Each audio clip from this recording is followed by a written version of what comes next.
نحمدہ و نصلی علی رسول الکریم اما بعد فاعوذ باللہ من الشیطان الرجیم بسم اللہ الرحمن الرحیم ومن یؤت الحکمہ فقد اوتی خیرا کثیرا اما بعد۔ عزیز دوستو، السلام علیکم ورحمۃ اللہ وبرکاتہ۔ 100 امراض ایک علاج کے پارٹ 3 کے ساتھ آپ کی خدمت میں حاضر ہوا ہوں۔ دل دماغ جگر کی کیمیائی یعنی سست تحریکات کے سلسلہ کی یہ آخری ویڈیو ہے۔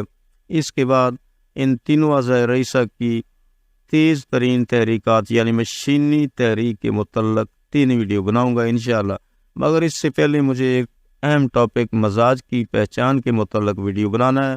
میرے بہت سے دوست اس پر اصرار بھی کر رہے ہیں۔ میں آئندہ ویڈیو مزاج کی پہچان کے متعلق ہی بناؤں گا انشاءاللہ۔ اب ہم 100 امراض پر بات کرتے ہیں۔ تو دوستو، ہمارے جسم میں ہر وقت مختلف نظام کام کرتے ہیں جن کا مقصد ہماری صحت اور بقا ہے۔ ہر نظام کے 2 پہلو ہوتے ہیں، ایک تعمیری، دوسرا تقریبی نظام۔ تعمیری پہلو سے ہماری صحت قائم رہتی ہے اور تقریب کے نتیجہ میں پیدا ہونے والے فضلات جسم سے خارج ہوتے رہتے ہیں۔ یہ دونوں تعمیری اور تقریبی لازم و ملزوم ہے، مگر بعض اوقات ہماری خوراک یعنی مأکولات اور مشروبات میں بے ترتیبی اور بد نظمی آ جاتی ہے، جس کے نتیجہ میں ایک نظام تیز ہو جاتا ہے مقابلے میں دوسرا سست ہو جاتا ہے۔ اس بد نظمی کے اثرات سے باقی نظام بھی متاثر ہو جاتے ہیں، اسے ہم صحت بگڑنا کہتے ہیں۔ ہمارے جسم میں فضلات کے اخراج کے جس قدر راستے ہیں، ان میں پیشاب، پسینہ، پخانہ، سانس اور گیسز کا اخراج وغیرہ شامل ہیں۔ بعض اوقات خوراک کے علاوہ ماحول، موسم، ہمارا رہن سہن بھی فضلات کے اخراج میں رکاوٹ پیدا کر دیتے ہیں۔ مثلاً اے سی روم میں بیٹھے رہنے سے پسینہ آنے کا سوال ہی پیدا نہیں ہوتا۔ اب جو فضلات پسینہ کے ذریعے خارج ہونا تھے وہ بھی گردوں کو نکالنا پڑیں گے۔ اسی طرح ورزش میں کمی اور چائے، سگریٹ، گوشت اور مرغن اغذیہ کا زیادہ سے زیادہ استعمال، اس کے برعکس تازہ پھلوں، جوسز اور پانی کا کم استعمال بھی فضلات کے اخراج میں رکاوٹ بنتا ہے۔ صفراوی فضلات، سوداوی فضلات کے اخراج پر بات ہو چکی ہے۔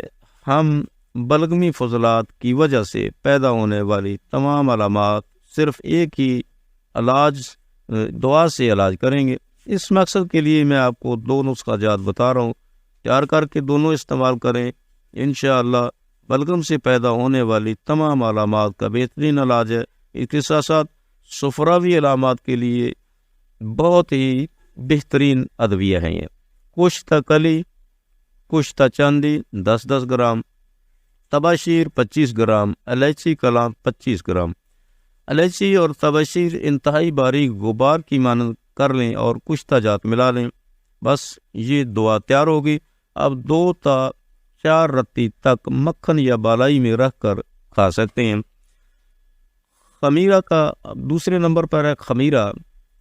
خمیرہ بنانے کے لیے آپ کو گازمان، ابریشم، سندل سفید یہ 40 گرام لینا ہوں گے، گل سرخ 50 گرام، الائچی خرد، چینی 2.5 کلو، 2 سے 1/2 کلو گرام۔ حسب دستور خمیرہ بنا لیں۔ 6 تا 9 ماشا عرق گلاب یا تازہ پانی سے۔ اس خمیرہ کے ساتھ آپ پہلا نسخہ جو میں بتا چکا ہوں وہ بھی اس کے ساتھ ہی لے سکتے ہیں۔ بلغم کی زیادتی کی وجہ سے اور جگر کی گرمی کی وجہ سے ہونے والی تمام علامات، اونچا سننا، سونگنے کی حس کا ختم ہو جانا، بلغمی سر درد، آنکھوں سے پانی آنا، دانتوں کا بڑھ جانا، منہ سے بو آنا، سینہ کی گھٹن، جلندار کھانسی، زبان کا پھول جانا، کوا کی سوجن، ذائقہ جاتے رہنا، ضعف قلب، بلغمی، جسم کا پھول جانا، دل کا بڑھ جانا، بھوک بند ہو جانا،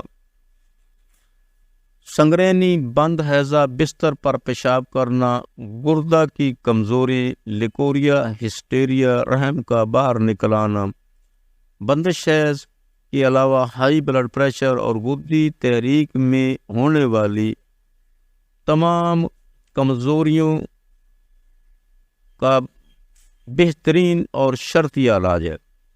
اس کے علاوہ غدی تحریک کی جتنی بھی خطرناک علامات، خفقان قلب، دایاں فالج تک کے لیے بہترین علاج ہے۔ دوستو، بلغم سے پیدا ہونے والی بے شمار خطرناک علامات کا میں نے مختصر اور آسان ترین شرطیہ طریقہ علاج آپ کی خدمت میں عرض کر دیا ہے، اور اس کے ساتھ ساتھ میں یہ عرض کرنا چاہتا ہوں کہ غدی تحریک کی وجہ سے ہونے والا نامردی، مردانہ طاقت کی کمزوری کا بہترین علاج ہے۔ دوستو، امید ہے میری یہ ویڈیو آپ کو پسند آئی ہوگی۔ اگر میری ویڈیو پسند آئے شیئر کریں، لائک کریں۔ مزید بہترین ویڈیو کے لیے میرے یوٹیوب چینل کو سبسکرائب کریں، ساتھ بیل آئیکن پر کلک کرنا نہ بھولیں۔ شکریہ۔ آئندہ پھر ملاقات ہوگی مزاج کی پہچان کے ساتھ، تب تک کے لیے اللہ حافظ۔